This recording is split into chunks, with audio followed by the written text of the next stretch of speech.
नमस्कार, आप देख रहे हैं जीपी न्यूज बिहार और मैं हूं आपके साथ डॉक्टर गौतम पांडे। आज महाराष्ट्र और झारखंड में हुए चुनाव का रिजल्ट आ गया। एक और जहां झारखंड में बीजेपी फिसड्डी साबित हुई, तो वहीं दूसरी तरफ महाराष्ट्र में बीजेपी और एनडीए ने बम्पर जीत हासिल की। समाचार लिखे जाने तक महाराष्ट्र के 288 विधानसभा सीट में से एनडीए ने 43 सीट की बढ़त के साथ 234 सीटों पर कब्जा जमा लिया है, जिसमें अकेले बीजेपी के 133 सीट है, जो कि 2019 के मुकाबले 28 सीट अधिक है। 2019 में बीजेपी को 105 सीटें मिली थी, वहीं कांग्रेस पार्टी को 29 सीटों का नुकसान हुआ है। 2019 में कांग्रेस ने महाराष्ट्र में 44 सीटें जीती थी, जो अब घटकर 15 सीटें रह गई। एनडीए में शिवसेना शिंदे दूसरे नंबर की पार्टी रही और अजित पवार की पार्टी तीसरे नंबर पर। अब देखना यह है कि इस बार महाराष्ट्र में मुख्यमंत्री की गद्दी पर कौन सी पार्टी का कब्जा होता है। आपको बता दें कि महाराष्ट्र विधानसभा का वर्तमान कार्यकाल 26 नवंबर को समाप्त हो रहा है, तो एनडीए को सीएम कैंडिडेट फाइनल करने के लिए मात्र 2 दिनों का समय मिलेगा। मुझे तो डर यह भी लगता है कि महाआघाड़ी की बुरी तरीके से जो हार हुई है, वो फिर कहीं ईवीएम पर ही ना उंगली उठा दे। कुछ एग्जिट पोल के हवाले से भी कहा जा रहा था कि महाराष्ट्र में एनडीए बुरी तरह हार रही है, तो अब यह जानना जरूरी हो गया है कि आखिर वो कौन कौन से कारक थे जिसने एनडीए को आसानी से गद्दी तक पहुंचाया। महाराष्ट्र में भारतीय जनता पार्टी और महायुति, जिसमें शिंदे गुट की शिवसेना और राष्ट्रवादी कांग्रेस पार्टी के अजित पवार गुट शामिल है, की जीत भारतीय राजनीति के बदलते समीकरणों का प्रतीक है। यह चुनावी परिणाम न केवल महाराष्ट्र की राजनीति को बल्कि राष्ट्रीय राजनीति को भी प्रभावित कर सकता है। एनडीए की इस जीत के क्या मुख्य कारक हो सकते हैं, आइए इसका विश्लेषण करते हैं। सबसे पहली और महत्वपूर्ण बात तो यह है कि एकनाथ शिंदे को मुख्यमंत्री बनाने का निर्णय बीजेपी के लिए एक मास्टर स्ट्रोक साबित हुआ। शिंदे की नियुक्ति ने शिवसेना के भीतर एक विभाजन पैदा किया और बीजेपी को अपने पैर जमाने का मौका दिया। बीजेपी और महायुति ने महाराष्ट्र में अपने समीकरण को मजबूती से स्थापित किया है। शिवसेना का शिंदे गुट और अजित पवार का एनसीपी गुट दोनों ने मिलकर बीजेपी को व्यापक समर्थन दिया। यह गठबंधन मतदाताओं को एक स्थिर सरकार का विकल्प प्रदान करने में सफल रहा। शिंदे गुट के प्रभाव ने शिवसेना के परंपरागत मतदाताओं को अपने साथ बनाए रखा। बाला साहेब ठाकरे की शिवसेना विरासत की छवि को बनाए रखने का सफल प्रयास किया गया। अजित पवार वाली दांव भी बखूबी काम आई। एनसीपी के एक महत्वपूर्ण गुट को तोड़कर बीजेपी ने ग्रामीण और मराठा समुदायों के वोट बैंक में सेंध लगाई। बीजेपी ने महाराष्ट्र में अपने विकास कार्यों को प्रचारित किया। प्रधानमंत्री नरेंद्र मोदी और मुख्यमंत्री एकनाथ शिंदे ने विकास को मुख्य एजेंडा बनाया। इंफ्रास्ट्रक्चर परियोजनाएं जैसे Mumbai Pune expressway, metro projects और स्मार्ट सिटी पहल जैसे कार्यों ने शहरी क्षेत्रों में मतदाताओं का ध्यान आकर्षित किया।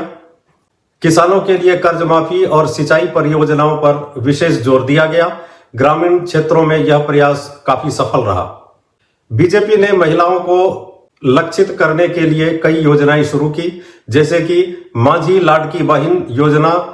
इस योजना के तहत महिलाओं को हर महीने 1500 रुपये दिए जाते हैं। यह योजना महिला मतदाताओं को आकर्षित करने में सफल रही। महाराष्ट्र में ओबीसी और मराठा आरक्षण लंबे समय से एक संवेदनशील मुद्दा रहा है।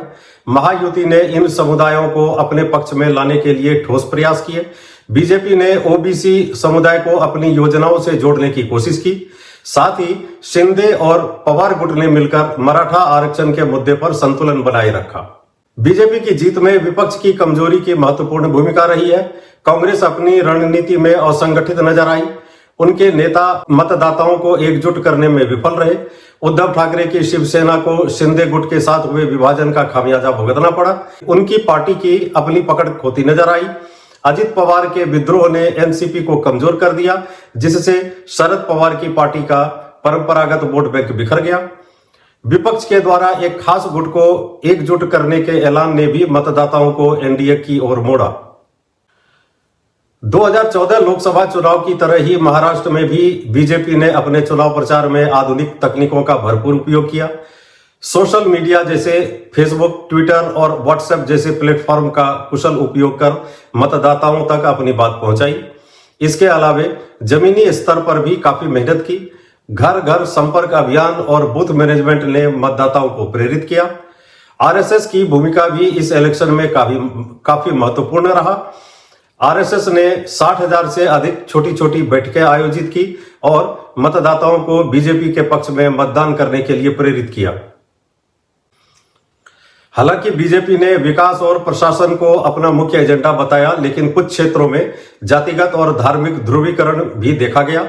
धार्मिक और सांस्कृतिक मुद्दों को उभारकर ग्रामीण और शहरी क्षेत्रों में मतदाताओं को अपनी ओर खींचने में सफल रहे। हिंदुत्व की राजनीति ने पारंपरिक शिवसेना वोट बैंक पर प्रभाव डाला।